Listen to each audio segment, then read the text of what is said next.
பத்திரிகை நண்பர்களுக்கு வணக்கத்தை தெரிவித்துக் கொள்கிறேன். எம்பி வந்தாரு.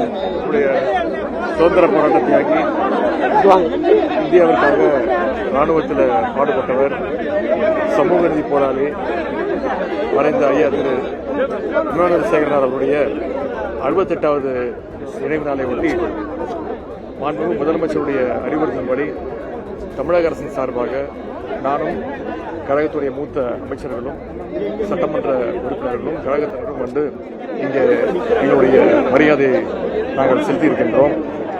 அவருடைய புகழ் என்றென்றும் ஓங்கி நிற்கட்டும். சமூக நீதிக்காக அரும்பாடுபட்டவர், தன்னுடைய வாழ்நாள் முழுக்க ஒடுக்கப்பட்ட மக்களுக்காக பாடுபட்டவர் திரு இமானுவேல் சேகரன் அவர்களார். அவங்களுடைய குடும்பத்தினர் தொடர்ந்து கோரிக்கை வைத்திருந்தாங்க. ஒரு மணிமண்டபம் கட்ட வேண்டும், அவருக்கு சிலை வைக்க வேண்டும் என்று. சென்ற வருடமே நம்முடைய முதலமைச்சர் அவர்கள் அதற்கான உத்தரவை இட்டார்கள். உடனடியாக 3 கோடி ரூபாய் ஒதுக்கீடு செய்தார்கள்.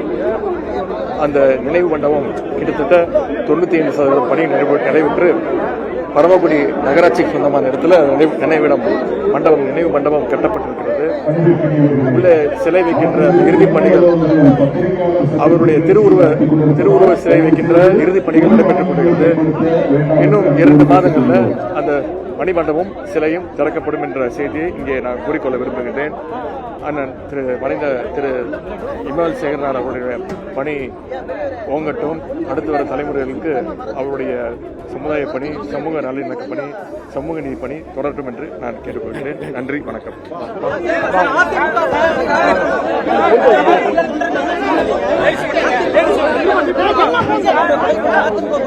இல்ல இது வந்து ஒரு மறைந்த தலைவருக்கு மரியாதை செலுத்த வந்திருக்கிறோம். இங்க நான் அரசியல் பேசுறேன்.